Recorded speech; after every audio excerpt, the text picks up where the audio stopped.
economia. Mas além das mudanças climáticas, tem, por exemplo, a questão do desmatamento, que na Amazônia está muito ligada à pecuária, né? Mas que nós conseguimos, nestes 10 meses, reverter quase que 50% menos o desmatamento com igual período do ano passado. É efetividade. E o apoio, inclusive, de boa parte dos produtores que não concordam com o desmatamento ilegal. A própria Confederação Nacional da Agricultura tem um posicionamento muito claro.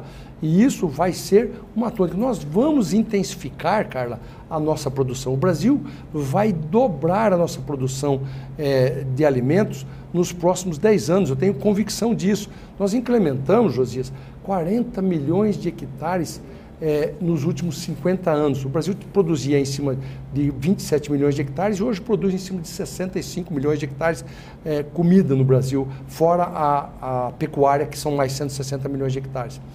A grande diferença é que nós vamos incrementar os próximos 40 milhões de hectares sobre pastagem e não sobre a floresta. Nós não precisamos desmatar mais para continuar intensificando e sendo o grande provedor de alimentos do mundo. Esta consciência da agropecuária brasileira é o que vai ser o grande combate ao desmatamento. Agora, ministro, o que explica a existência no Brasil de dois tipos de agronegócio? Tem o agronegócio esse contemporâneo, esse que tem moderno, uma visão estratégica de que a preservação ambiental é um ativo para ele, e tem o outro que desmata, que a ministra adotou um nome que não foi inventado por ela, mas a ministra Marina agora se refere a esse pedaço arcaico do agronegócio como ogronegócio. Né? Por que existe agronegócio e ogronegócio no Brasil? Qual é a lógica do ogronegociante? Ele não tem recursos para produzir com equipamentos, alta produtividade, ele precisa desmatar? Por que existem esses dois agronegócios no Brasil? Josias, em todas as atividades econômicas nós temos bons e maus profissionais, bons e maus empresários. Nós temos bons advogados e maus advogados. Nós temos bons jornalistas e maus jornalistas. Nós temos bons comerciantes e maus comerciantes. E da mesma forma na agricultura. O que é relevante dizer é que a própria ministra Marina Silva, no seu pronunciamento, no lançamento do Plano Safra histórico, onde conectamos a responsabilidade ambiental às linhas de crédito do Plano Safra, ela ressaltou que menos de 2% dos produtores brasileiros insistem em cometer crimes ambientais.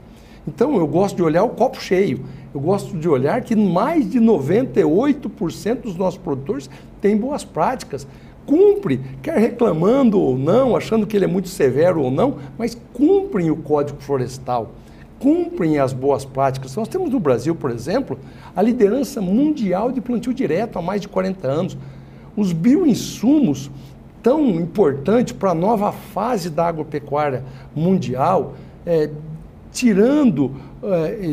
ressaltando a importância dos produtos químicos para a produção e que devem ser cada vez mais biodegradáveis, menos resíduos, mas os bioinsumos serão a grande novidade, já é usada no Brasil há 40 anos. Nós fazemos inoculação biológica em todo o plantio de soja no Brasil há 40 anos, que bota a bactéria a produzir nitrogênio em detrimento de ter que comprar nitrogênio fóssil para alimentar a planta. Há 40 anos fazemos isso. O Brasil é líder mundial de bioinsumos. Nós temos hoje 600 produtos já registrados e mais 100 serão registrados ainda em 2023 à disposição dos nossos produtores para boas práticas. Nós temos que ressaltar esse produtor que tem boas práticas e coibir nos rigores da lei aqueles que insistem em transgredir. Não há outra forma, porque esses 2% acabam com a imagem da imensa maioria. Nós não podemos ser tolerantes com eles. Rigores da lei para quem insiste em transgredir as leis. Só mais uma questão da Amazônia que não é diretamente ligada ao senhor, mas tem a ver com a ministra Marina Silva. O senhor citou o ministro Renan Filho, a questão da exploração de petróleo na foz do Amazonas. Eu queria saber como é que também fica aí essa questão climática, sustentável, e se o senhor está no time dos ministros Renan Filho e tem mais um que eu esqueci. Alexandre Silveira. Perfeitamente. Bom, o Brasil é líder mundial em biocombustíveis. E nós vamos tomar para si, com altivez, o protagonismo dos combustíveis renováveis. O Brasil, e aqui ressalta o papel importante do presidente Lula neste processo. Se o PROAL, quando foi criado lá na década de 80, na crise do combustível fóssil, mas foi o presidente Lula que exatamente há 20 anos atrás criou o carro flex, para que nós pudéssemos ter opção dos brasileiros de usar etanol ou usar gasolina e dar competitividade ao nosso etanol. Foi o presidente Lula que criou o Programa Nacional dos Biocombustíveis e foi o presidente Lula que criou o programa do biodiesel.